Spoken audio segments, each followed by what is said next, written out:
teams from the World Bank who want to use these approaches to transform agriculture and food systems also from both bank and IFC, the teams also join these. So previous sessions of the webinar series are available on World Bank's Open Learning Campus and YouTube channels. And you can find the links in the chat box, which will be put very shortly. Please keep your microphones mute to prevent any background noise. And participants are encouraged to enter their questions in the chat. And there will be a kind of a Q&A session in which we'll pick up the key questions coming from the audience and throw it back to the speakers. Our team will collect your questions from the chat box and pass them to the moderator. We also have a format in which there are presentations, and then we have a set of 3 discussants today, whom I'll introduce later on. We are very happy to host 60 Decibels today to present the Meaningful Use Framework. I think in the World Bank, our investments in projects on data innovation on the digital space have been growing very steadily. We have about 68 operations now across many countries with almost $1 billion investments into data and digital, which includes digital public infrastructure, it includes innovations, it includes the ecosystem building, it includes capacity, it includes institutional building within governments, it involves building platforms which include farmers and others there. And clearly, a lot of lessons we will learn today will help us think through how we develop effective impact evaluation methodology for these investments. I think so today's thing is a very big contribution to that. And I think, so I also, really we all want to learn from 60 Decibels because it takes best of market research, lean data approach, mining data which is there, plus a very intensive qualitative kind of engagement with the users and part of it. So I don't want to talk more about what's going to come, but we are very excited to have it. And there are many panelists today, but Eileen is going to be the first panelist. Ellie is going to be the first panelist. She's Director of Agriculture at 60 Decibels, and she supports analysis and insights to support clients in this sector. Prior to that, she has worked for technology startups that use crowdsourcing to transform how data is collected. She has a lot of experience in economic development programs and research. And so, Ellie, over to you to kick us off. And then I hope that you will introduce all your other panelists as well. And then I'll come back again and then introduce all the discussants also one by one, who will also make brief interventions based on what they have heard and their perspectives as well. Over to you, Ellie. Thanks so much. Just checking, you can hear me? A little bit louder, I think. Okay, that I can do. Thank you so much, Parmesh and Sunil, for organizing this and for having us. I'm so excited, and I kind of can't believe it's taken us this long to do this webinar, but it's an amazing platform. So thank you so much for having us and for organizing. We can go to the next slide to talk through what we're gonna cover today. So here's what's on the agenda today. We're going to start with a quick introduction to 60 Decibels, the concept of meaningful use, and a little bit of the motivation behind why we did this research. Then I'm going to take you through some of the high-level insights that we found from our study of nearly 5,000 smallholder farmers who are using digital agriculture solutions. Then we're going to shine the spotlight on 3 of the partner ag tech companies that we've worked with on the study, Cushify, Agriphora, and Kusa. And then we'll have a panel discussion with some of the discussants, panelists, and we hope that you'll submit your Q&A as well so we can have a really engaging discussion. And before I get started, I do want to introduce my colleague, Hanadi Al-Saidi, who is here. She's running the slides, and she led all of this work with the help of one of our amazing teammates, Akanksha, who's also here in the chat. So in case you're, at some point, I'm sure I'm going to have to ask her a question. So I just wanted everyone to know she's here, and she was a major part of this work. Okay, we can go to the next slide. So in case anyone here is not familiar with 60 decibels, I'm just going to give a quick walkthrough of who we are and what we do. So we are a social impact measurement company. We work primarily with impact investors and the social enterprises that they support. The name of the company, 60 decibels, is the volume of human conversation. That's because we believe that to measure social impact, you have to listen to the people on whom you're trying to have that impact. And really what our methodology, our lean data methodology is just a way to listen to people at scale. And so because we work with so many social enterprises and investors that don't really have full monitoring and evaluation teams, and they don't have a lot of time and resources to support impact measurement, we wanted something that would be quick and easy and actionable for that audience. And what we landed on as the sort of right fit solution was a 15-minute phone conversation with an end user, with a smallholder farmer. It's enough to get their story, to get you a depth of insight and to hear how their life has changed, but it is lean enough that we can do it with a representative sample of end users. We can do it pretty quickly without taking much time of the farmer or of the company. So we really just built the infrastructure to be able to do these lean phone interviews all over the world. We have researchers who live in 90 countries, primarily in the global south, who are local, they speak the local languages. They're the ones who are conducting the phone calls, having the conversations with the farmers, putting the data back into our tech stack so we can do the analysis and reporting back to the company. The final pillar of our work that's really important are our benchmarks. And so we really promote standardization of impact measurement for a lot of different reasons. One of which is to sort of ensure that companies, that you can look at a company and see their impact metrics and be able to compare it to another company, right? And if every company is measuring their impact in a different way, it becomes really hard to compare them to each other and to ensure accountability of that impact measurement. It also kind of makes it harder if you have to reinvent the wheel every time. And so what we have done at 60 decibels is we have tested questions that we use in almost every study with hundreds of thousands of people and hundreds of companies around the world, so that when, for example, an ag company does a study with 60 decibels, they might get a result that says, 90% of your farmers say that their earnings have increased because of your company. And what we can also say is that usually companies in Africa that we work with have an 80%, so you're outperforming that benchmark. So I'm going to talk about benchmarks a lot today. So I just wanted to give that sort of overview up front, why it's really critical to 60 decibels. So enough about us. I'm going to move on to explain why we're here today and some of the background. So for the last 3 years, we have been in a research partnership with the Bill Melinda Gates Foundation and with the Busara Center for Behavioral Economics to study digital farmer services. This work has had 4 primary work streams. The first was to design and pilot a methodology for population level research on digital farmer services. So this is where it looks like maybe there's a problem with this slide, but I'll let Sunil and Hanadi handle that. So this first work stream around population research is to really fill a data gap in understanding, if you look at a whole population, sort of what portion of them are engaging digitally. Are they using, do they have access to digital services? And there were really no metrics to measure that. And so we worked on developing those metrics and piloting this methodology in Kenya. We recently released a report on this and we had a whole webinar on it. So I'm not going to use your time on it today. But if you want to follow up or check out that website at the bottom of the screen, you can see the full report from Kenya and really dig into that methodology. The second work stream is around behavior change. So this is where Busara is really using sort of brilliant and innovative methodologies to understand the behavioral drivers of adoption and disadoption among farmers of digital services.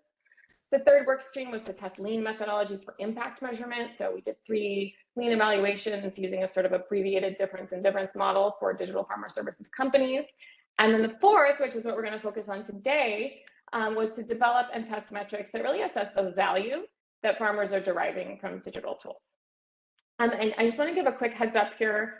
I'm going to use the term DFS a lot today. It stands for Digital Farmer Services. I know it's like a common acronym for some people and some people don't use it. So if I say DFS, I'm generally talking about a digital tool that a farmer is using for some purpose. Okay, so why did we want to develop new metrics? So everyone here knows a lot about digital agriculture, probably more than me, and you know that there's like over 1,000 digital solutions out there for farmers in the world. And these solutions, the companies might be able to share metrics like total number of registered users or number of downloads or number of logins.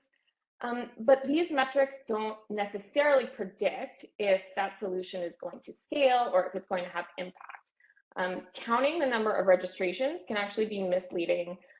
Many people sign up and use the service just once, or they never engage again. And so those numbers don't really tell you anything about the effectiveness of the solution. And tracking frequency can be helpful, but it can also be misleading, right? Because if you aren't getting what you need, you might have to log in more and more times to get that information, or to recheck, or to buy new inputs, or whatever it is. And so frequency is also not comparable across different types of services. So if you imagine, an advisory service, maybe you need to log in a couple times a week, maybe a credit service a couple times per season. And so these metrics are really hard to compare. So there's no clear way of understanding, like, how are farmers engaging with your digital service in a way that's comparable or that you could potentially benchmark? And so what we wanted to do here was create a metric that a farmer could report on that would be easy to measure and would assess the value that they're getting.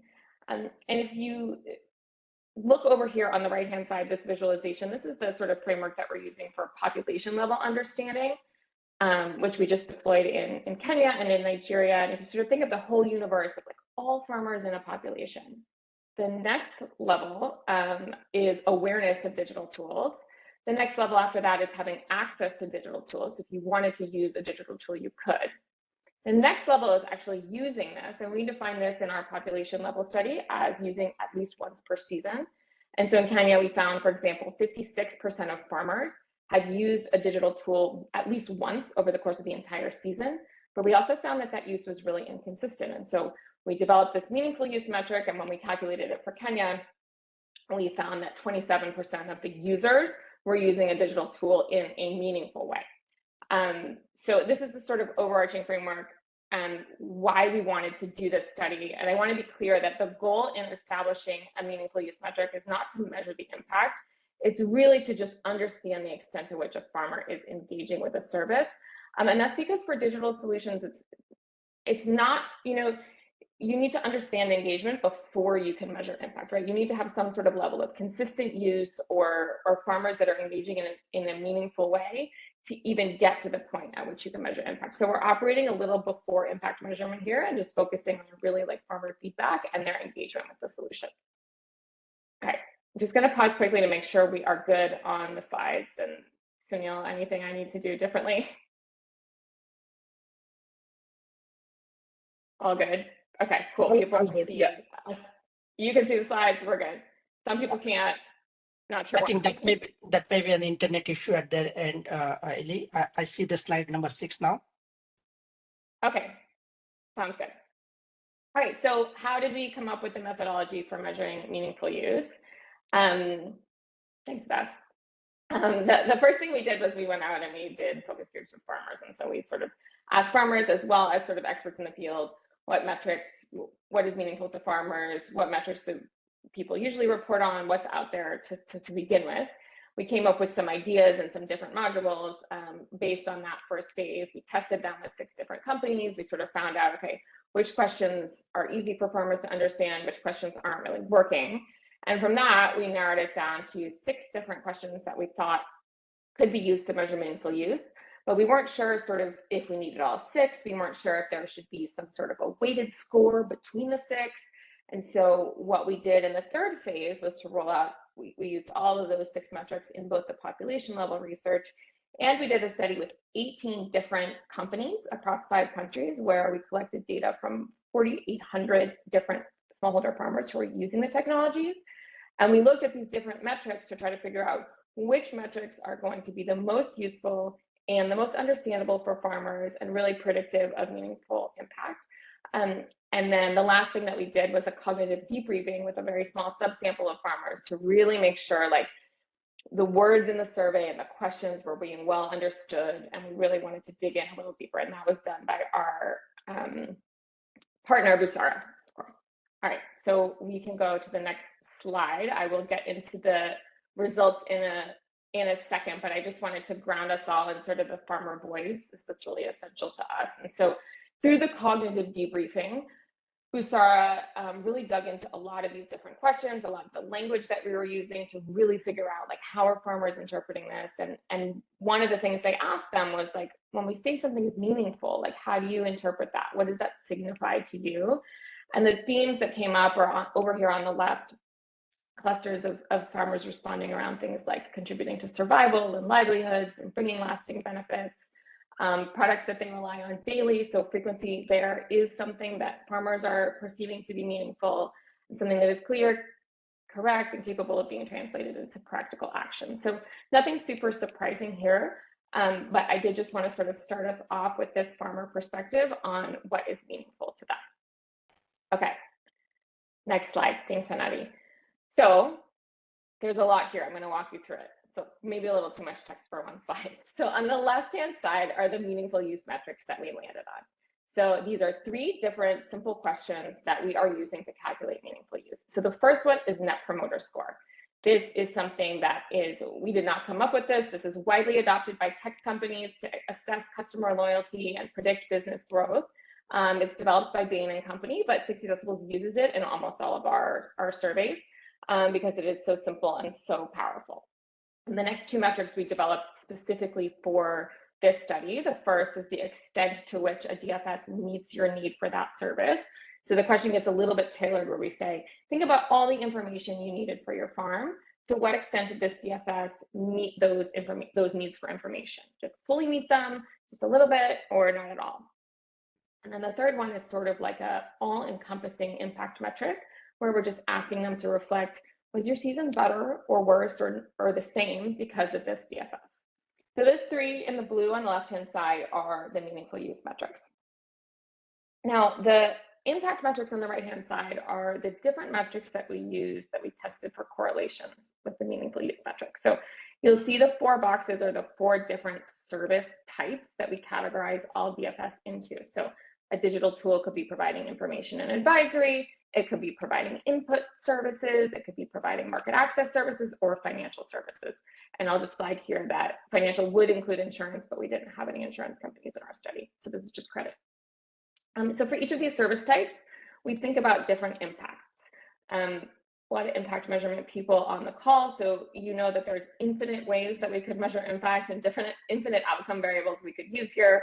We sort of chose a simple set for each cluster that were like most logically connected to the impact thesis of that. So for advisory, we're looking at changes in production or crop quality. For inputs, we're looking at access to inputs, crop quality again, farm production. And so some of these outcomes overlap across the clusters, but none of them are consistent throughout, right? And so we have different impacts that we're looking at for different service types.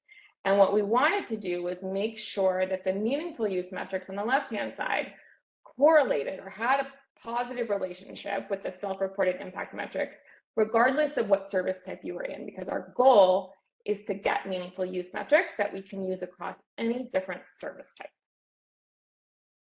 Okay, so just to quickly visualize what that looks like, again, I'll walk you through it. There's a lot, you can go to the next one.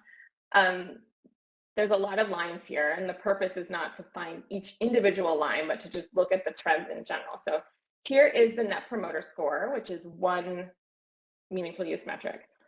What is on this chart is the percent of respondents who are promoters. So a promoter is someone who is 9 or 10 likely to recommend a product or service.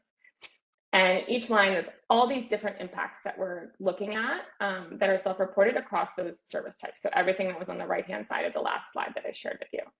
And what it's showing is that if someone says no change in one of these impacts, they're less likely to be a promoter, right? They're not going to give as high of an NPS score.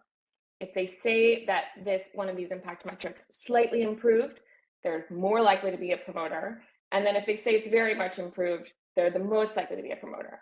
This is an extremely obvious relationship. I'm not like shattering any brains here, but the purpose of showing it is to show you that no matter which impact you look at, NPS is going to be positively related to it. So if we're just looking at user engagement, NPS is a simple way of getting at kind of predictive of all of these metrics. Okay, so to sum it all up, I think on the next slide, meaningful use, just 3 questions. The goal is to evaluate the value that farmers are getting, not necessarily the outcome impacts. It is standardized, so you can use it across all different service types of DFS. And the real purpose here is it's quick and easy. It's easy for farmers to understand, and it's potentially really easy for the DFS providers to collect themselves, right? If you have an app, you can ask a farmer all three of these questions really easily.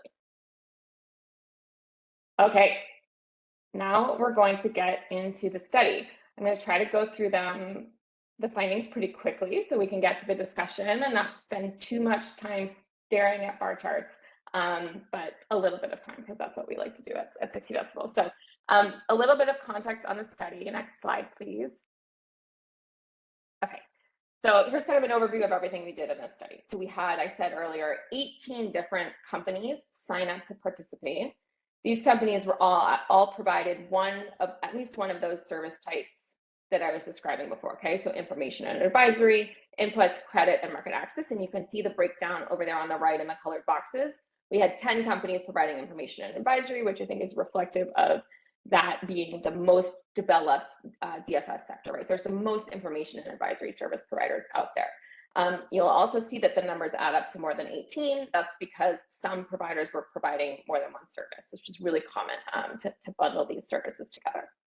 So each company gave us a database of all of the farmers that are registered. We randomly selected 275 from each company, and we conducted standardized interviews with all of them. We can go to the next slide. So I want to start with access, which is not a meaningful use metric, but it's often really central to the impact thesis of a digital tool, right? The promise of transformation is really in a digital tool's ability to reach more people faster and at a lower cost than traditional in-person methods. And so we wanted to understand, are farmers getting access to a service for the first time because of the digital tool? So you can look at the red bars because that's going to be the overall number. So what this is showing you is that 60% of the farmers that we spoke to are accessing a service for the first time through the DFS provider. And 55% said that they don't have a good access to alternatives. So this is great. On the surface, it sounds great. A lot of the farmers don't have access to alternatives, and so we're reaching underserved farmers. But what I want to point out here is that these two questions are questions that we ask in almost every 60 decibel survey that we do. And the ag benchmark that we have, which is made up of about 100 ag social enterprises, primarily distributed in sub-Saharan Africa and South Asia. The benchmark for these metrics are 72 and 65 respectively. And so on average, companies that conduct 60 decibel studies, which are social enterprises, are reaching more underserved farmers than these 18 DFS companies are on average. We dug into this a little bit. We found that 30% of the farmers we spoke to had a university education and 80% had smartphones. And so it's possible that these services aren't, again, on average, reaching the poorest of the poor farmers. But what we also found was that if you break this result up by men and women are much more likely to say that they're accessing a service for the first time and that they have no good alternative to the service. And so that really demonstrates that the DFS companies that we worked with on this study are reaching underserved women, if not men. We can go to the next one. We're going to take a quick pause on frequency here, which again is not a meaningful use metric, but because it is so often measured by DFS companies, we wanted to try to address it. So frequency is really hard to measure in a standardized way because of what I mentioned earlier. You don't really know how often a farmer should be using a service. So we tried to capture it here. We found that on average across all the different service types, they're using it around half the year, which I think is reflective of the agricultural season. And then we asked during the months that you're using it, how frequently are you using it? And you'll see a really wide range here. Information and market access services are used the most frequently. But again, you see like that maximum, some people are reporting 60 times per month that they're using the service. And so we tried to find a relationship between frequency and meaningful use, and there was no correlation. So the takeaway here, I think, is just that for a given company, tracking frequency through operational data might be super helpful, right? And give you some insights about user behavior and user personas and how people are engaging with your platform. But in the context of other DFS and externally in the sector, it just doesn't tell you that much about how the level of value that a farmer is getting from a service, right? You don't know much from tracking how they log in. And I want to just add one more thing here before I forget, is that when we designed this study, one of our initial plans was to talk to companies and figure out, how do you define like active use in your company? And do you have this data for farmers, like who's an active user and who's not an active user? And what we wanted to do was correlate meaningful use metrics against company reported active use metrics. But because so few of the companies that we worked with had definition or data for their own active use definitions, we weren't actually able to do that analysis. So we tried to capture frequency, we tested for correlations between frequency and meaningful use, and again, didn't really find anything. Okay, now we'll go to the meaningful use results. So Net Promoter Score, I introduced briefly earlier, but I'll just go in a little bit of the detail on how we calculate this. So the question in the survey is, on a scale of 1 to 10, how likely are you to recommend this service? And the way that Net Promoter Score is calculated is you take the number of promoters, so that's people who answered with a 9 or a 10, and you subtract the number of detractors, and that's people who answered with a 0 through 6. So the range here is negative 100 to 100. 100 would be that every single person is a promoter.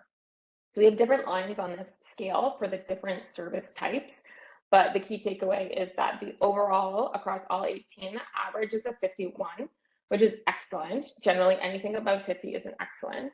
And you can also see how it compares to the 60 decibels farmer benchmark for NPS, which is a 43. So in general, users are really satisfied with these digital farmer services, and importantly, information, they're the most satisfied. The information users are the most satisfied. Okay, we can go ahead to the next one. So every time we ask Net Promoter Score, we always follow it up with an open-ended question to say, okay, why did you give it that score? Why a 6 out of 10 or why a 9 out of 10? And then we have a full open-ended, they can say whatever they want, we transcribe it, and then we code it based on the themes that we heard to sort of say, okay, this is what's driving the satisfaction. Now, the results that you see on the screen here are aggregated across the entire study of 18 companies, and so they're going to be more responses from information services providers. So what you see here is mostly driven by those information services providers, but we do break it down by the different service types, which will be in the full report, and you'll be able to dig into specifically when you read this. But this is sort of just to illustrate that extra level of detail that you get when you do an open-ended follow-up to the NPS question. All right, so the next slide, meaningful use metric number 2. So here's where we're doing this sort of like overall, all-encompassing, what was the impact, was your farming season better, worse, or the same because of the DFS? And we have about half of farmers saying that it was much better.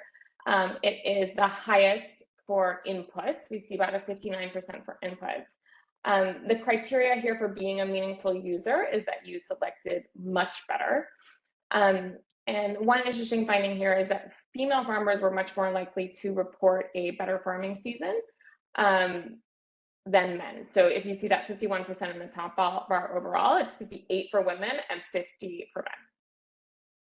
And then we will go to the last slide, which is our 3 of 3 meaningful use metrics, which looks exactly like the previous slide, but is a different question. This is where we're asking, if you think about all the information you needed for your farm, to what extent did the DFS meet those needs? Now, it could be information or inputs or market. We saw really consistent results here across the service types. We also saw consistent results by gender, with the exception of in the inputs category, we saw women were less likely to say that all of their needs were met than men. And the difference there was, I think, maybe like between 40 to 50%. So the criteria here to be a meaningful user is that you either said all of your needs or most of your needs were met by the digital service. So these 3 metrics add up to an overall meaningful use score. So again, 3 criteria. You said that all or most of your needs are met by the digital tool. You are a promoter. That means you gave a 9 or a 10 on the Net Promoter Score. And you said your season was much better because of the DFS. So we didn't aggregate these. We just showed them by the different service types. And you can see that meaningful use is highest in the information service type with 48% meaningful users, lowest in credit, which is 35%. And I just put the Kenya population benchmark up there. Again, this is from where we surveyed like a national survey of Kenyan farmers, not associated with any particular company. And we found 27% of users were meaningful users. So all of the companies that we worked with are essentially outperforming that benchmark, which I think makes sense when you think about the selection into the study versus a national average where they could be using any tool whatsoever. Okay, that's it for me. So last slide, just to sort of summarize what we covered here. Meaningful use, the idea behind it, it's easy to measure. The focus is really just to understand the value that the farmers are getting. It's predictive of impact, but it doesn't measure impact. And it is standardized and comparable across service types. And then those are the three criteria that I just went over are listed there as well.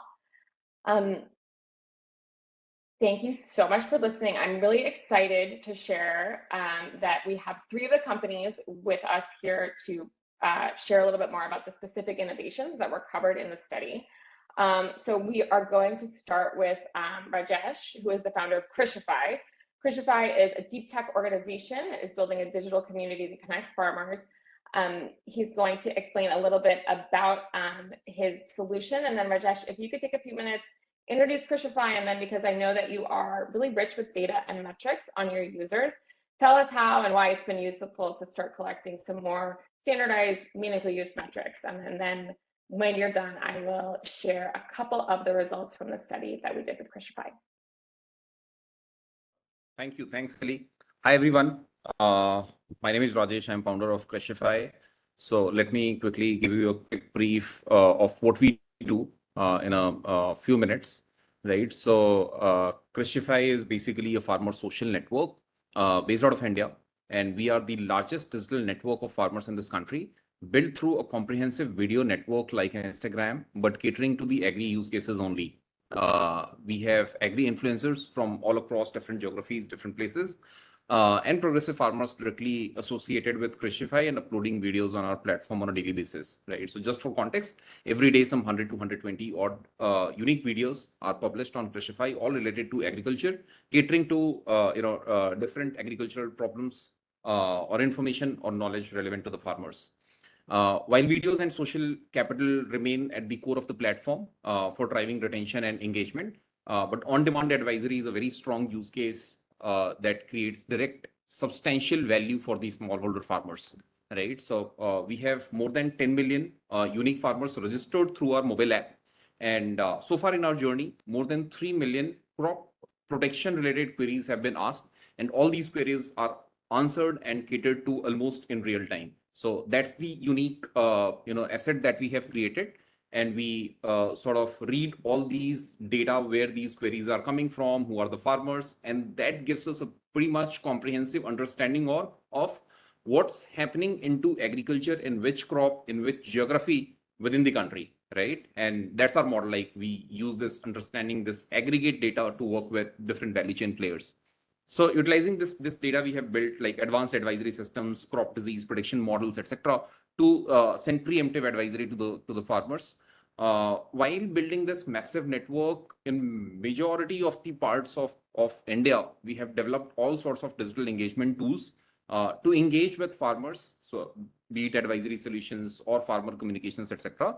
Now leveraging all this tech and the platforms, we also integrate vertical communities into our system, into our platform, right? So these vertical communities can be associated with any agri entity or a value chain player, building a deep touch point with the farmers, right? So for example, a food processing company doing contract farming of, let's say, chilies, would be using our platform to integrate their own vertical community within Krishify system, while they will be leveraging all the prediction models, crop monitoring systems, advisory modules, farmer communication modules that we have created, right? So I'll just give an example. So one of these spices companies working with us, they are growing a specific variety of chilies to get certain capsaicin percentage, and it has to be IPM compliant, right? Residue free.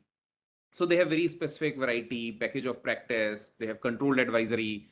and the platform helps them capture soil, water data, right? Manage the entire sample testing data, etc. So solves their entire traceable or sustainable procurement related problems. Similarly, an agriculture input company, especially those into new age biologicals, can host their vertical communities through which they can generate demand for themselves while leveraging the network effect.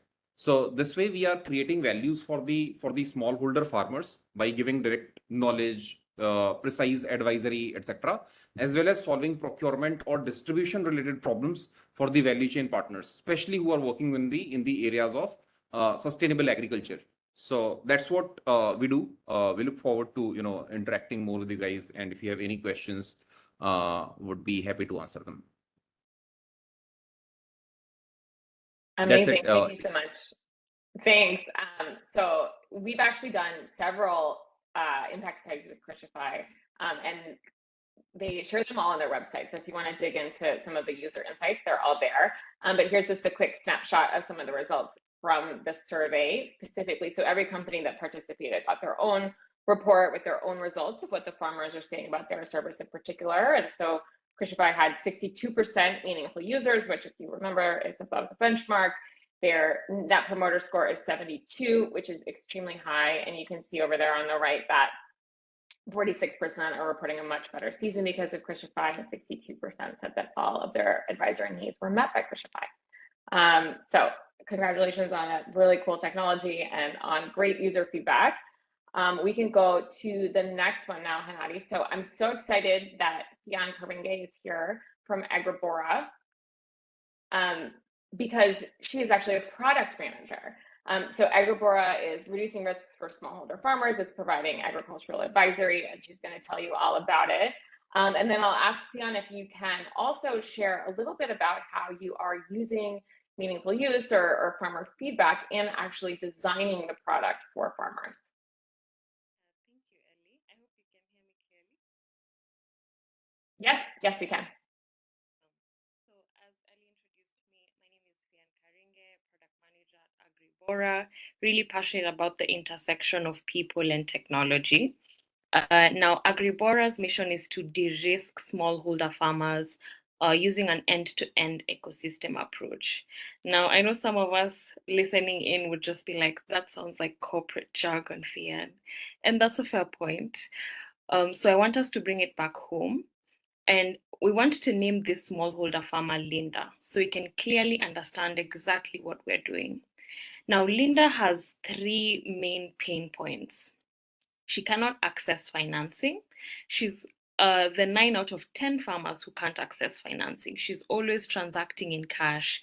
She has no digital footprint. Banks are like, we don't know you, we don't trust you, we can't give you money. Now, on top of that, Linda can't access market. So after her very little yield that she's gotten, when she goes to find market for the harvest, it's a huge challenge, the right pricing, the right time, and oftentimes she sells her produce out of desperation. And then the last and very important one is Linda faces very huge climate risk. She's literally one climate disaster away from poverty.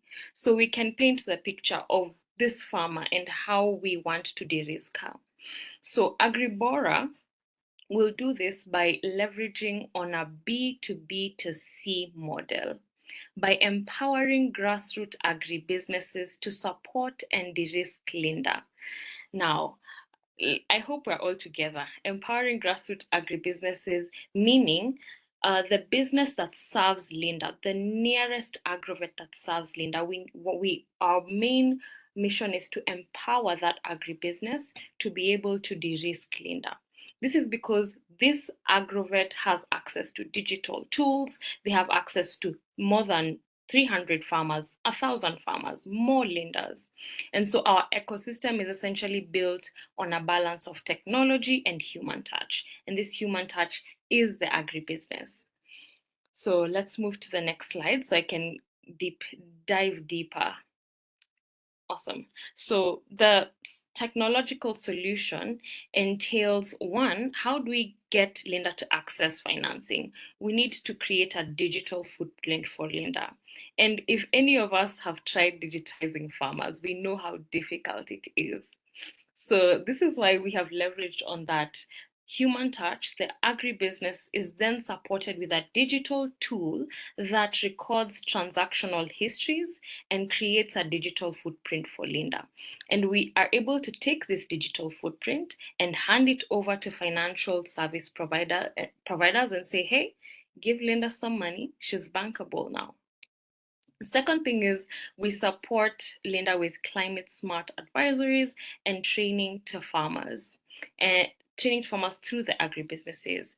And then finally, just like I mentioned, our end-to-end ecosystem is really to look at Linda from start to finish.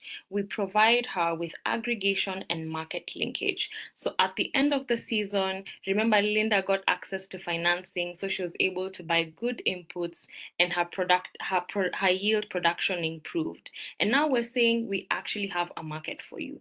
So through that ecosystem approach with a balance of technology and human touch, we're able to reduce the risks that Linda goes through in the season. And that's basically what Agribora does.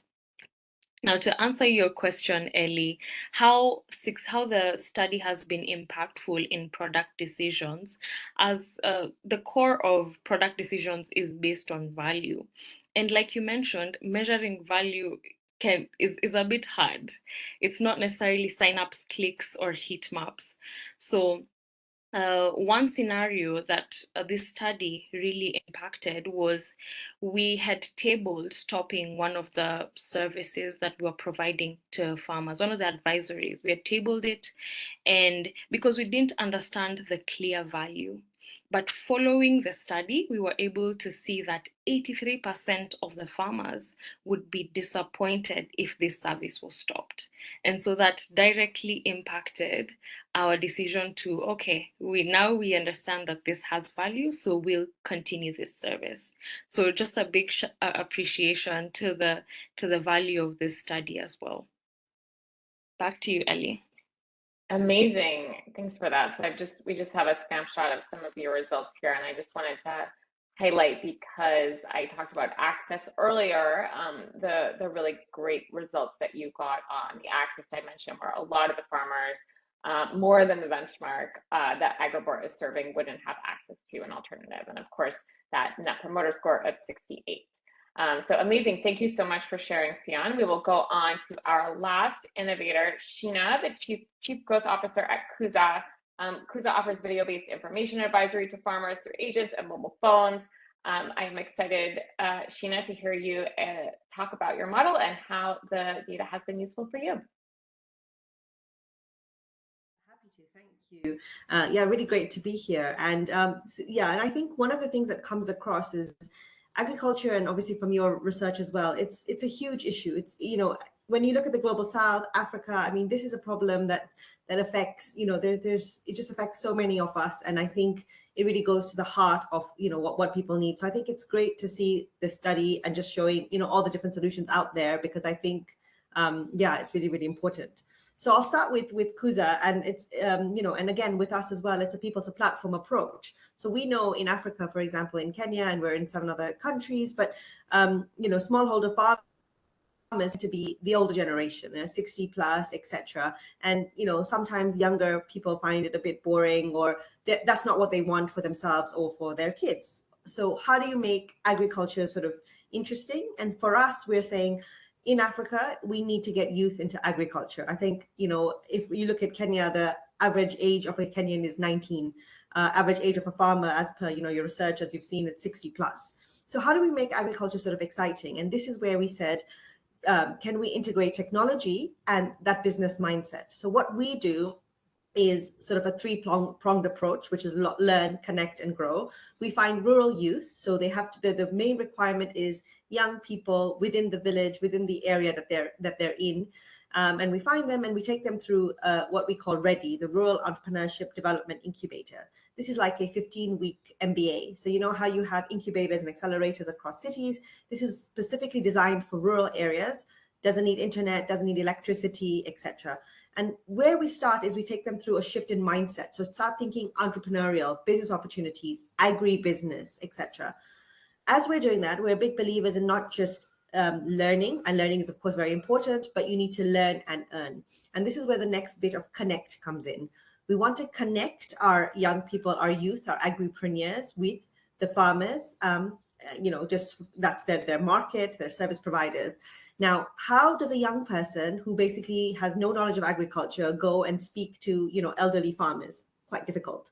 And this is where technology comes in. What we've managed to do is digitize 42 plus value chains of crop and livestock, incorporating kind of good agriculture practices, climate smart, regen, but in a very easy to understand way. They're basically like TikTok videos, not more than 3 minutes, and in 10 languages, local languages. Agriculture practices are really hard. I mean, if you look at, we partner with all the research institutions, the CG institutes, and when we look at all the amazing work, we're like, but how do you translate that into a way that a young person or farmer can understand? And that's the digitization of content that we've done. Secondly, we realized that actually in rural villages in Africa, in Kenya, etc., you might not have internet. If you do have internet, it's quite expensive. So what we've done is we've contextualized our technology so it doesn't need electricity, it doesn't need internet. So a young person can go into, the farmers. We connect them with about 200 farmers in groups, and basically take out their backpack, as you can see on the screen. And it's like a projector which projects that video of whatever it is that the farmer chooses. So what's very important to us is individual dignity, agency, and choice. The farmer, if they're tomato farmers, they'll choose, this is the content, this is what I want. And the agripreneur is able to provide that information, backstopping of, mentors, etc. there, because obviously they're not experts. So now they've gone and now they've connected with the farmers. And it's so interesting. One of my favorite agripreneurs, I'm not allowed to have a favorite, but one of my favorites, she's a dropout at a beauty school. And she was saying to me, I can't believe this. These these wazees, these old people call me walimu, which means teacher. So it's really exciting to see that empowerment.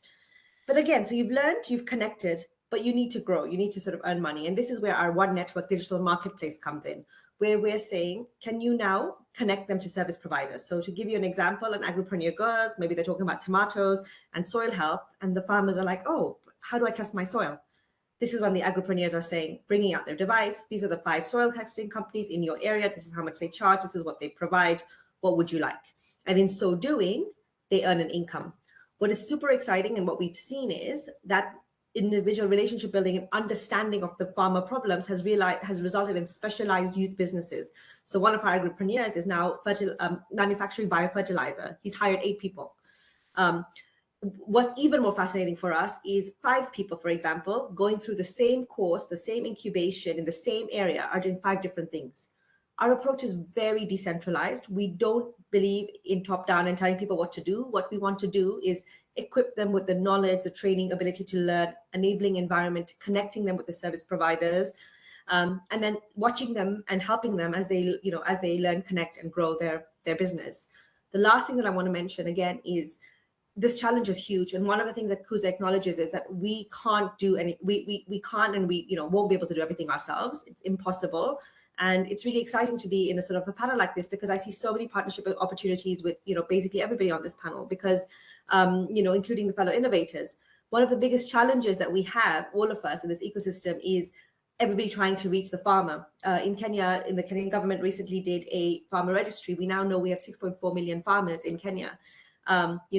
In order to reach everybody, I think in a way that doesn't confuse them. So, there's 50 new apps or 50 this. I think this collaboration is really important. It's hard to kind of, sometimes everyone thinks everyone's competing, but that's not true. The problem is so large. We can all collaborate, solve this problem, and also make money, by the way. We are a social enterprise for profit and purpose. And I think you can do both. So I'll stop there. Yeah, the data, I think I touched upon it, but we believe in sort of listening. So as I said, our approach has always been listening, right? So we will only, it's what the farmers decide. If groups of farmers decide this is the topic, this is what the agripreneur teaches, or facilitates. If the agripreneurs decide this is the opportunity I want to go into, we support. So everything of ours is really exactly what you said, Ali, when you started your presentation. It's about deep listening. And actually, I think Kuza and me personally, we've learned more from the farmers and the agripreneurs, and I think maybe than they've learned from us. So that's been super, super useful for us. Thank you. Awesome. Thank you, Sheena. It's just a quick snapshot here of the CUSA results from this study. Again, really high access figures, really high net promoter score of 65. And then just adding a quick note at the end here that part of this study was to explore the relationship between digital services and resilience, which is sort of a separate topic, so we didn't cover it today. But because we had a lot of CUSA's farmers sharing that the solution had increased their resilience, I wanted to share that and give that some shine here as well. So great work, Sheena and Kuza, and thanks to all the innovators for sharing. I will hand it back over to Parmesh now to take us through the discussion. Thanks a lot, Ellie, and all the presenters. It's a very rich discussion. I would also encourage, there are a lot of questions and there's a lot of sharing going on in the chat right now. But if there are any specific questions, there are a lot of questions, Ellie, on the methodology. So please start looking at the chat, because we will harvest all of them towards the end for a composite response. If you have looked at the questions, then it will be easier for us to become efficient, because we are running about 8 minutes, behind time at this stage.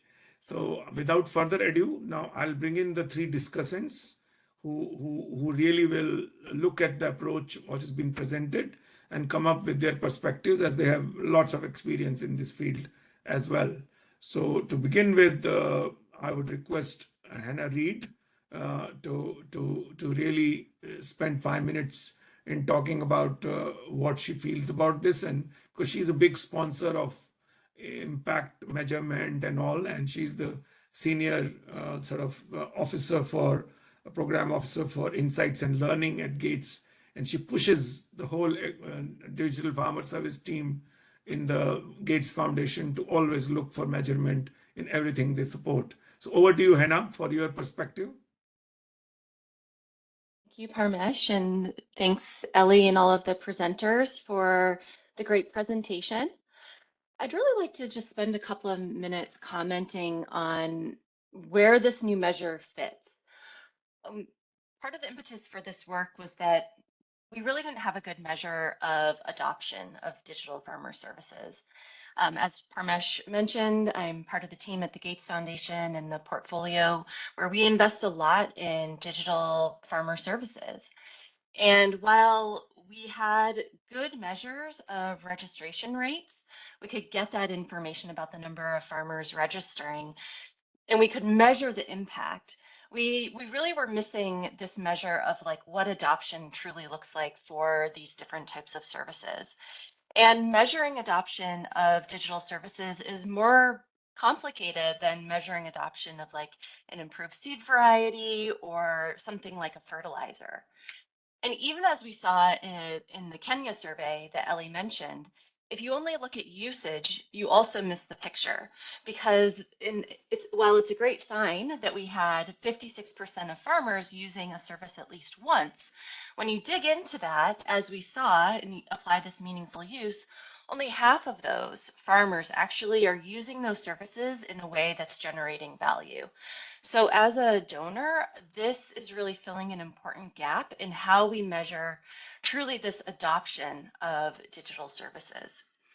And in the past, Ellie mentioned this a little bit, we've tried using active use as a proxy because there really wasn't this measure. And this study has been quite interesting to highlight the differences in frequency of use and trying to correlate that with this meaningful use measure. We knew that a farmer logging into a extension service or an advisory service once within a 3-month period probably wasn't a good measure of adoption or use of that service. But this study starts to shed light on that, which is why I'm quite excited about this as a way for us as donors or investors in this space to better understand what true adoption could really look like of these services. And also for organizations to have a lean way of doing this, because traditionally service providers, they rely on their administrative data to look at these usage rates and the login rates, and that's often what's used for these proxies of active use. But this is a simple 3-question survey. I really love that providers themselves can actually administer this. So it's a way that we can start standardizing measurement of adoption and generating more insights. So maybe with that, I'll hand it back to you, Parmesh. Thanks a lot, Hannah. Very insightful. And I think we also would like to see the cross-country and comparison, cross-institution, cross-technology comparison, because when we have a large sample now, I think it will be good to do this at many places and then draw trends from what is happening there, which tell us more broadly what's happening to a technology when it goes to a country 1 or country 2 or used by different people. So I think we are at a very interesting stage. If we use this on larger scale, then we'll draw on data which will help us to gain even more insights. But Hannah, thanks for your leadership on this agenda. You have been really pushing all of us to go into this area, and your contribution is really very great in this area as we go forward. I would now like to invite Luke Christensen, our colleague who is the lead agriculture economist currently in the Eastern Africa region, but he has been a very leading development economist on many of the issues related with agriculture in the bank. And he's now also heading the Agriculture Policy Action Lab in Africa. And he has launched a new program on jobs in agribusiness and agriculture, which has a strong kind of component on what happens when digital tools are introduced, what happens to jobs there. So Luke, over to you. He's also leading an impact evaluation of our Kenya program overall for last 5 years. I think supported by Hannah. So we appreciate your support on that as well. Luke, over to you. Thanks a lot, Parmesh, and thank you for having me, for inviting me to this very, very exciting presentation. To begin with, I really like the way you kind of do the theory of change. And one thing you didn't emphasize a lot is awareness, right? You need to be aware before you can use a service. And as, for example, your Kenya results clearly show, that's already where lots goes wrong often because people don't know about it. So then going from awareness to access, access to use, and then even go one step further to meaningful use, trying to link it then to impact. Now, all of that, of course, is self-reported. These are perceptions, so that's useful, especially from a business perspective. If the users are not satisfied, if the users don't see the usefulness of it, then they're never going to buy it, right? They're never gonna work with it. So that's clearly very. I think it's one other step one other piece of information in that chain that this brings. A couple of so this presentation is a lot about methodology, and sort of maybe you can elaborate a bit on the coverage. And in any of these presentations, I think the representativity needs to be at least discussed. I know I read a bit of the background pieces, so you say it's population based, but for example in Kenya you had to do some work around that. Not saying it's not. I'm just saying who are you capturing? And one critical point is, of course, if you want to do a phone survey, somebody has to have a phone. Otherwise, you can't call them, right? So it is clearly information which comes among those who have a phone. But how many do have a phone or don't have a phone? What population do you miss out? So that, I think, is a key thing to at least mention, to get for the listener to get a sense as to what are they covering or what are they not covering. That's it. I think it would also be useful to get a sense of the cost and the time it takes to do this service, right? So clearly 15 minutes is not a long time, so that helps a lot. It's not a 2-hour questionnaire, and there are trade-offs in that, right? So you can do fewer analysis, which is fine. That's not the purpose, but you still need to set up your sampling frame, or don't you? What is the cost of setting that up? Clearly, if you do a phone service, much cheaper. And how long does it take? Like somebody comes to you, we want to do this analysis. Are we talking 3 months? Are we talking 6 months? Are we talking 12 months? So get the sense of cost and time it takes and how quick is this. There may be some I think it would also be, and I know that you're working with LSMS team in Nigeria, so linking this back actually instead of self-reported impact, that will be obviously you're thinking about that. What is sort of other quantified impact, and see to how predictive it is, it controlling for other variables, etc. You can probably fine-tune a lot of this analysis. So it's a very useful step in how good a proxy is it. So at this point, not sure how much we can oversell that. But so I would have some caveats there, but at least I think it's what you need to do. I agree with that. So I think it's a useful, very useful way to or path to go. On the findings, just more generally, one thing I wonder, for example, what might be useful is how long are these services active? Right. So are we talking, is this coming out after a year of the company is doing this, after 5 years the company is doing this? Sort of just get the sense of these 18 DFSs that you talk about.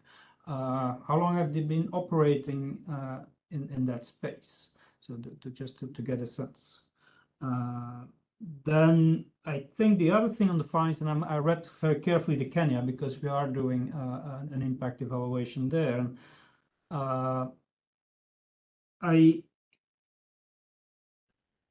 So one thing I noticed in the Kenya case was that a lot of the information services are at the end of the day are basically the government sending out SMSs on the weather information, the price information, and there seemed to be some use of that. Actually, the meaningful use is then still a little bit less, but still. So, but even with that, so that's kind of government. So it was less on the DFSs, which get a lot of the emphasis here. With that is also, it's still a free service, right? So what we're asking is this free service good for you? If it's not good, then that's really a low bar almost, right? If you can't pass that bar, that you get a free service and you're not using it, then you're really out. You're not even in business. So again, I just want to put that realism in there. I think we're not saying this costs you so much, are you using it? No. There's indication that if you get this for free, actually you really like it. Okay, now the next step is then where do we go from here? So then you're back to the funding, the costing, the cost benefit, etc. So all in all, I'm just pushing it further. I think it's a great entry point to do that, and it really fills in, as Hannah was saying, a gap. But then at the same time, I wouldn't overinterpret it in terms of the actionability of it either. So I think it's a very important step in this journey. Thank you. Thanks a lot, Luke. So as usual, insightful. And I think we are all adding to this thing because I think what we have heard today from 60 Decibels is a very important contribution on the area which is completely absent in terms of we all get stats. We have a corporate scorecard on digital. What is a corporate scorecard? Numbers of farmers using digitally enabled service. We are at 45, 50 million globally. But what is happening to it? How many are really using it? How many times they have used it? That's where we have to go. And I think this, what you're doing will help us to go in that direction. I'll bring in now the third discussant before we start the conversation based on audience questions and the questions raised by discussants there. So I would like to invite Sydney Gorley. I think Sydney is currently the senior economist with the development data group of the World Bank. And she's also based out of Rome, and she is there. We have a Center for Development Data now in Rome, and she's based there. And she's also lead of the 50 by 2030 initiative on methods and tool development. And so Sydney is a methodology expert.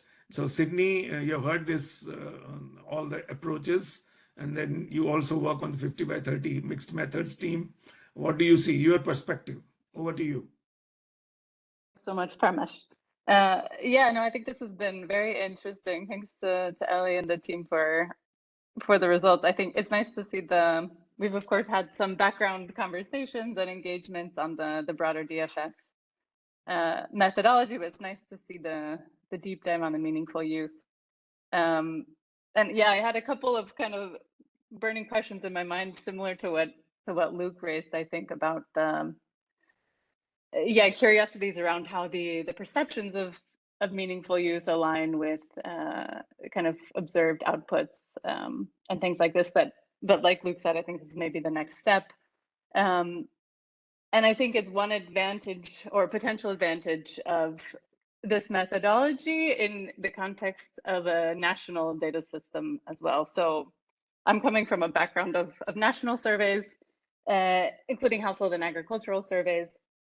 So I think the presentations that we've seen today have shown a lot of value for impact assessment and for ag techs, specific ag techs, and how it could be useful for these types of firms in particular. But I think there's also a great potential for this work for kind of more broad policy research and even World Bank operations, like Parmesh was getting at.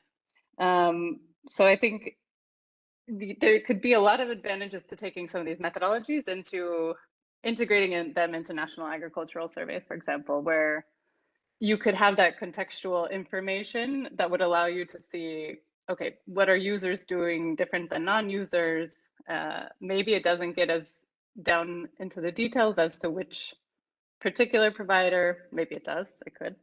But I think there you would maybe be able to see also some of the kind of the broader trends in both the use and the meaningful use, because certainly the use will probably pick up pace before you would see this meaningful use. But I think integrating it also into some national scale survey that's repeated over time too will really let you kind of pick up these trends. And I saw some comments in the chat box about, okay, in Sierra Leone, for example, the use rates are really, really low, but it's something that maybe will grow over time. And with repeated measurement of this type of data, something that you could start detecting and then inform. And maybe once you have reached kind of a critical threshold of use, then maybe you get into the nitty gritty on the meaningful use part once you have a big enough sample size to make inferences there. Yeah, so actually we're working together to try to encourage this adoption into agricultural surveys and the context of the 50 by 30 initiative, which has been great. So we're making progress there. We're happy to see this going. Yeah, I had this is kind of a thought that I added at the last second, also based on, there's kind of some stream of comments in the chat box around the respondents and the sample. And I was curious if you have any insights on the kind of the diffusion of information or within the household. So I guess information or services and how meaningful use might be. Can we make assumptions about this being beneficial for everyone within the house kind of to the same degree or not? Just a curiosity if you've tapped into that space yet. Not that it's an easy one. Thank you. Thanks, Sydney. So what I'll do is now I'll pick some questions from the audience also, and then you have all the questions from the panelists also, the discussants also, and then I would give you time then for each of you to respond, including the innovators themselves on issues which are more generic in terms of what is their experience on that. So there are questions in the audience about a lot of people are saying, what is the percentage of female respondents is so low, only 21%. So answer this thing, I don't know where they got that data from, but I think they are really listening and seeing your presentation more, accurately or, in greater detail than I am doing it. So can you answer that? That's an explanatory question. Then there are questions about how did you remove bias from the responses? That's a question methodologically people are asking. And then do you have age-related disaggregation analysis in view of what Shia also talked about, the elderly people and the young people? Are we seeing any kind of difference there in terms of that? It's very interesting that I'm doing a chatbot evaluation in India, and I find that the 35 to 45 guys are the best users of the chatbot. So the younger guys don't know anything about agriculture. They don't even know what questions to ask to a AI chatbot. So it's like changing the whole orthodoxy of how we think about age also. So I would like that response also. Do you have any insights on that? And some people are asking what happens after the DFS provider gets these results. So I would like to ask all our innovators, Rajesh and Agribora and Shrina, to say that did you change anything when you started getting these results, and what were the main changes you did in your operation after that? So that's what question people are asking. Then there are questions about Luke, what he's asking about, what questions Luke has put, Hannah has put, and Sydney has put. So Ali will give you the first shot because a lot of questions are coming for you also. And then I'll go to all the panel at the end, and then I'll raise some questions of mine at the end after we go through one round. So we have about 16 minutes. So I think we'll do this efficiently. Okay. So over to you, Ellie. Cool. I'll try to tackle a bunch at once because I think maybe I wasn't clear on what the data was representative of. And we started talking about another survey that a lot of us are familiar with. And so those two things got muddled. So the majority of the data that I was presenting was from these 18 different companies. And so the way that it works is each company is going to have their own study, and that study is going to be representative of their user base. So if a company gives us 2,000 phone numbers and we draw a random sample and 21% are female, then we are going to have 21% females in our responses, and our report is going to be representative of the user base of that company. And so what we did was we did it 18 times over and we added them together, and on average we got 21% female users of these 18 companies. This is not representative of any national population. This is only representative of the users of those 18 companies. So like Kuza, for example, had 64% women because they have more female users, but there are some companies in the sample that have really low female registrants, and that's just sort of the way that the data shook out. We have done separately, we mentioned several times, this Kenya population level research, where we did a national survey of farmers that were not affiliated with any particular service. That was 50-50 because we wanted to understand coverage and reach and access at a population level. So our sampling and representation was very different in these two different studies. And really what we're focusing on with meaningful use primarily is how do you know if users of one specific DFS company are using it meaningfully?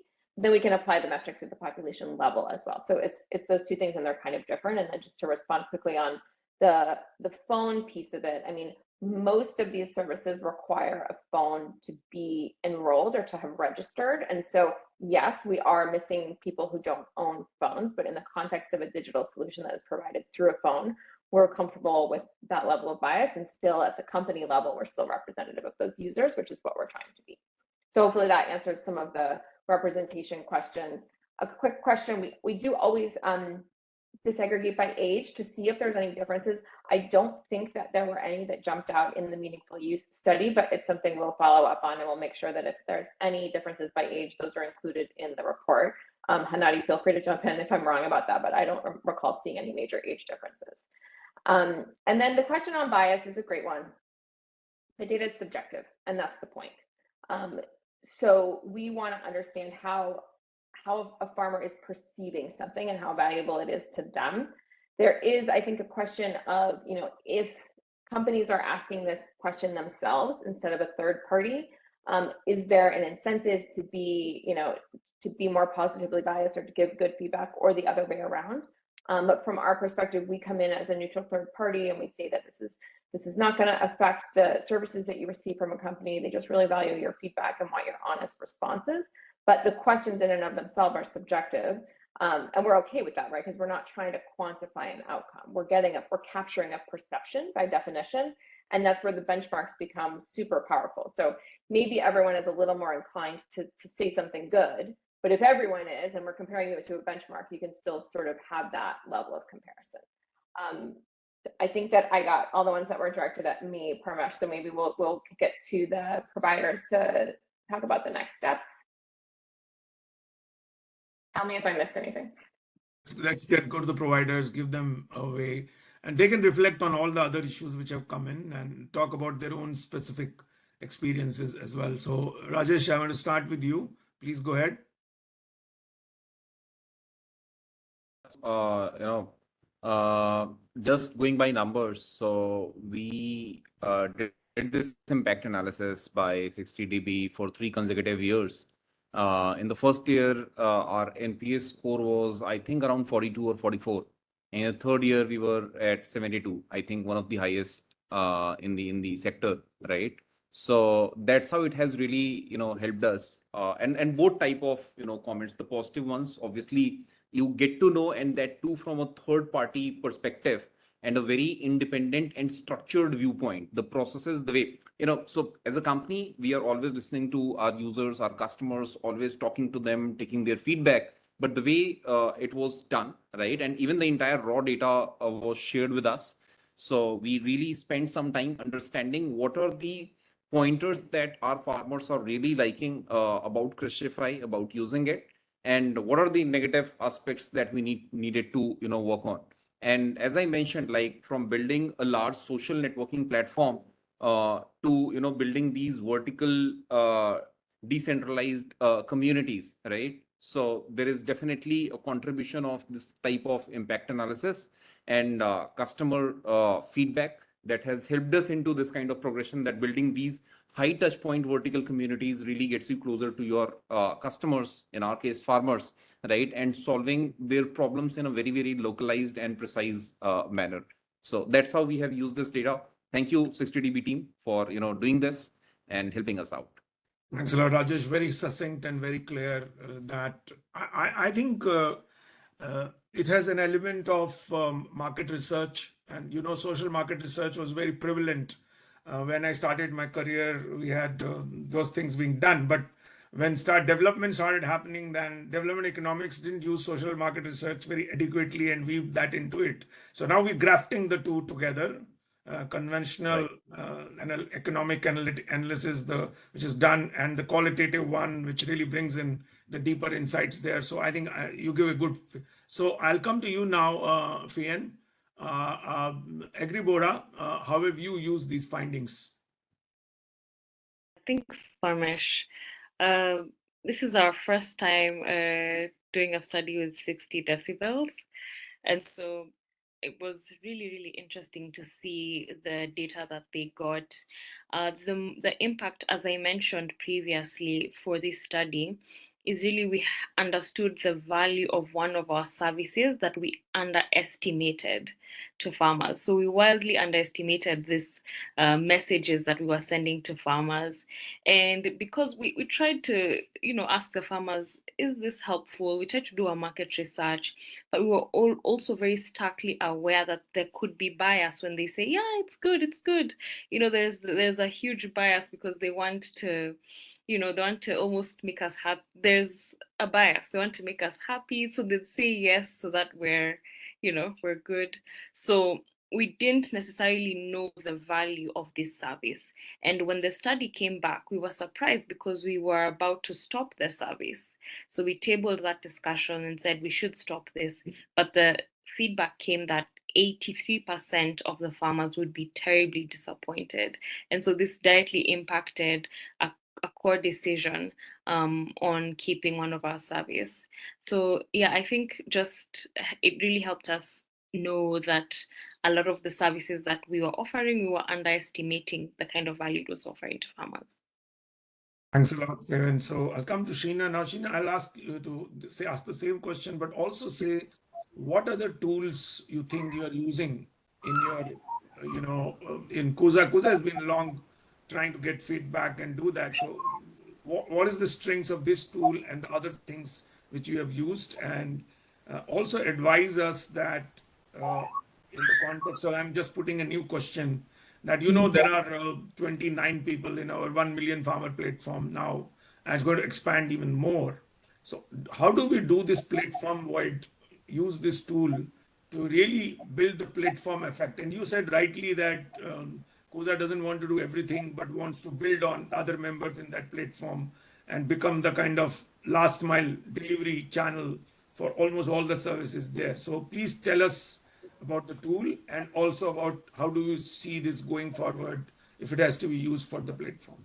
Yeah, no, thank you. Great questions. So Kuza had done one other survey a couple of years back, and of course, the first thing I did was like check our results and say, have we done better and have we done worse? And yay, we've done better. So I think that's just a personal thing everybody wants to check.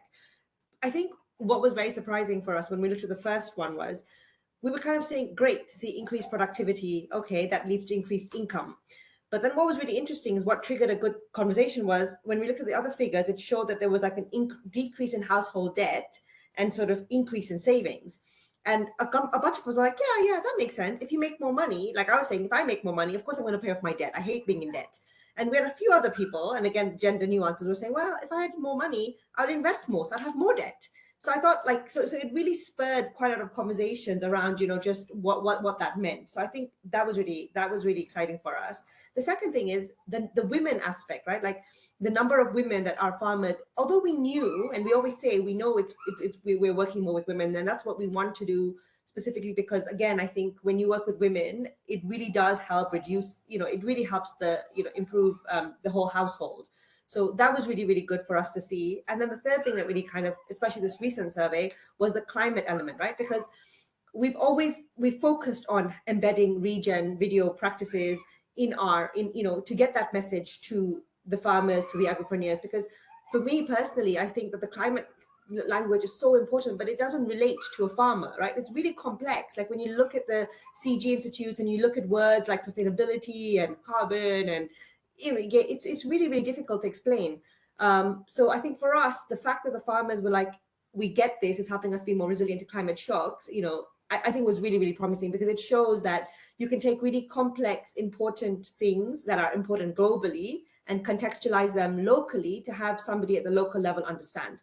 And I think, Pramesh, that really feeds into your last question, which is the 1 million platform. And I mean, as I was watching through all these presentations, I was like, wow, this is amazing. Agribora is amazing. Krishify is amazing. And I see that all the time when I look at all the ag techs and I look at, and not just the ag techs, even the research institutions and what they're doing and the amount of time that they spend. So I think it goes back to exactly what we were saying about the 1 million, about the platform, which is we're going to have all these solutions and that's great.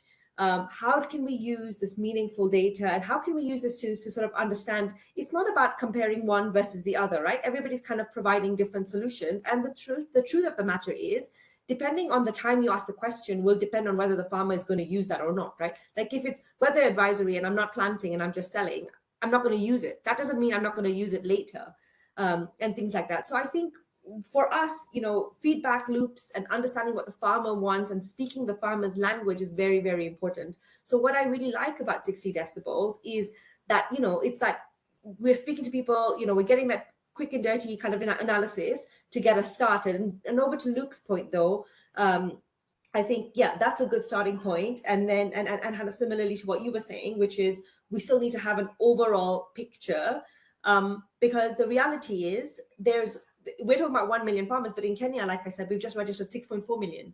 And that's just in one country alone. So yeah, I think that feedback loop, that communication and using different tools is super important. I'm not sure I answered your question fully, but yeah, I'll stop there. No, you have really gone us and made us think in a particular direction.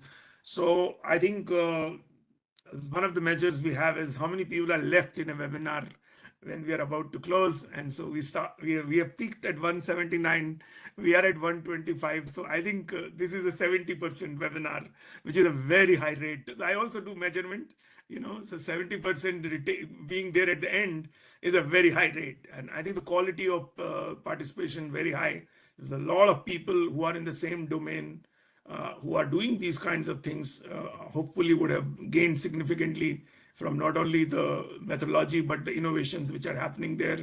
So the two things I want to just raise is that as I think Sheena already pointed out that we have now a 6.4 million farmers registered in Kenya on a digital farmer registry. We would like to set up an effective, meaningful use kind of framework, which will allow us to track how many of the 6.4 million farmers are really using this and which way. We also have about 29 people on the AgTech providers on the 1 million farmer platform, including Kuza and Agribora, both are on the platform there. So I think we would like to also see whether the platform effect really helps in increasing this score of meaningful use. Because individually people do good work, but ideally, if we are really developing the platform and enabling people to get a range of services in a bundled way, and we know that bundling is better than just one point service. Farmers don't want to go for one thing to another and second to another. So I think it's important for us to set up a research agenda now when we are doing this evaluation in Kenya to really think through on what this framework would be. Because what we do in Kenya will, because we're going to do about 4 projects now in UP, Maharashtra, all the places in India. And I think it'll be good to now look at how we can bring the same framework, the platform which we are talking about, and we are trying to build an AgTech platform in India also of the same size. So if we could bring the meaningful use baseline from the beginning and see the improvements every year, it will become a very interesting thing to do. So I think I thank a lot, Ellie and your team to sharing that, and Hannah for introducing us to a lot of these approaches. And I want to thank Rajesh and Fabian, Fian and Sheena for really sharing the real insights from the social entrepreneur's perspective as well. So I want to thank everyone who kept on, and there are a lot of people who want to now. This is what happens. Every webinar, there are 10 other people who want to come and present. That's how we harvest ideas, and then the next one comes out of that. So look forward. There's a 100th edition coming now. It will be a bumper one, and it will bring in all the best, the feedback we have got till now on the 100, and we'll get the best of the best there. And we hope we'll advertise it quite well and do that, and look forward to seeing a lot of you there. And all the people who participated today, now you have become part of that knowledge community. Your names get automatically added to it, and you will be subscribed to this as we go forward. I think we are at a very important age of knowledge and learning, but knowledge and learning needs to be converted into impact and meaningful use. So we are at that stage. So I would like to report in our corporate scorecard that of the 45 million farmers who are using digital services, how many are meaningfully using it, as we go forward. So I think we'll have a chat with Hannah and Ali and lots of other people on this call to see how we can convert this into much more a programmatic intervention as opposed to doing it one place here and there. So thank you very much, everyone. And I consider that we have been able to finish in time, which is also very rare for us. We normally go very forward, but it's been a very rich interaction. And thank you, everyone, for sharing your ideas, thoughts, innovations, and all the approaches which you are using. Thank you very much. Please stay connected. Thank you. Bye-bye. Thank you. Thank you very much, everyone.